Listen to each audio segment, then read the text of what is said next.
जो हादसा हुआ उसको लेकर सरकार पर सवाल खड़े हो रहे थे। आप इस बारे में क्या कहना चाहेंगे?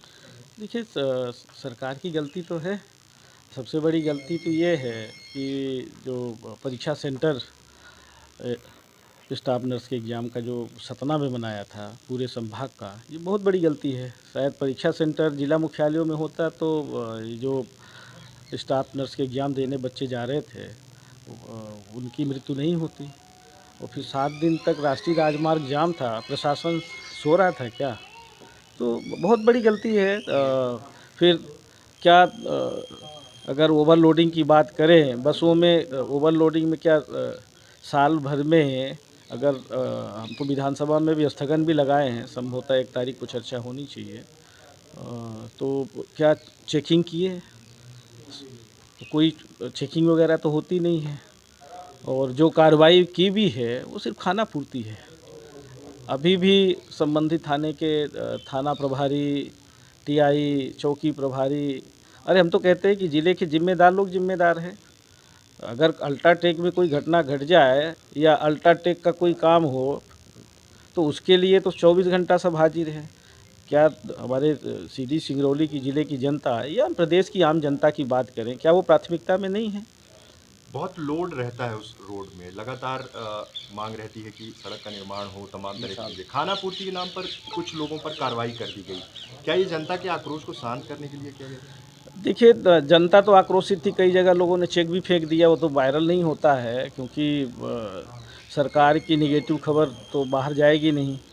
तो कई जगह तो काफ़ी नाराज़गी जाहिर की है। बच्चों ने खुद, उनके परिजनों ने कहा कि अगर परीक्षा सेंटर जिला मुख्यालयों में होता तो शायद ये घटना नहीं घटती। तो बहुत बड़ी मिस्टेक है और किसकी लापरवाही। हम तो कहते हैं कि इसके लिए मध्य प्रदेश के मुख्यमंत्री को अगर थोड़ी भी नैतिकता होती तो इस्तीफ़ा देना चाहिए। पूरी तचौमन लोगों की जान जाना, उनको तो रात में मच्छर काट लिया तो सुबह ही उपयंत्री निलंबित हो गया।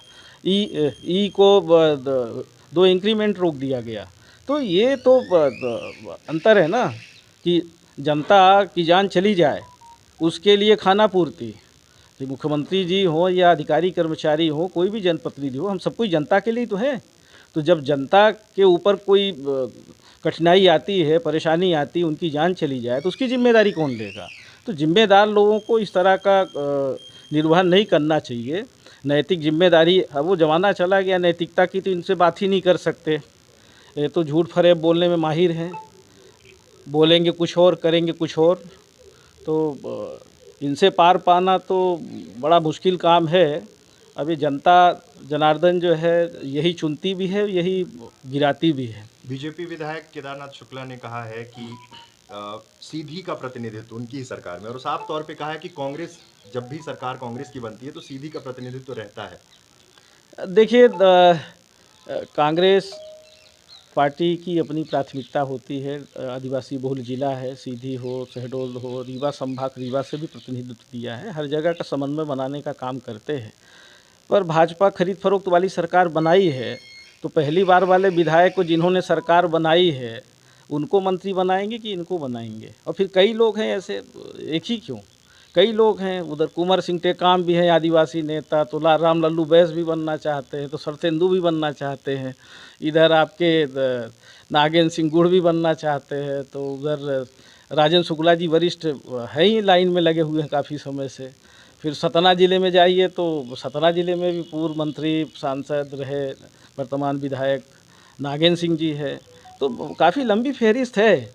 अब ये उनके पार्टी का काम है किसको मंत्री बनाएंगे किसको नहीं बनाएंगे। अब दुखी होना तो स्वाभाविक है, अब ऐसे ही दुखी मन से काम चलाएं। विंध्य से विधानसभा अध्यक्ष, तो विंध्य के सवाल, विंध्य के मुद्दों पर सदन में अच्छी बहस हो पाएगी? बिल्कुल होगी और मुझे पूरी उम्मीद है कि जिस तरह का उनका व्यक्तित्व है और संघर्ष करके राजनीतिक जीवन की उन्होंने शुरुआत की थी और जिस तरह के गंभीर विचारधारा के हैं, मुझे पूरी उम्मीद है कि जो विधानसभा अध्यक्ष पद की गरिमा होती है, निष्पक्ष भाव से सत्ता पक्ष विपक्ष दोनों की बातों को सुनेंगे और विंध्य के भी विषयों को, विंध्य क्या पूरे समूचे मध्य प्रदेश के विषयों को विधानसभा में समुचित स्थान देंगे और बिल्कुल निष्पक्ष भाव से, पूरी उम्मीद है।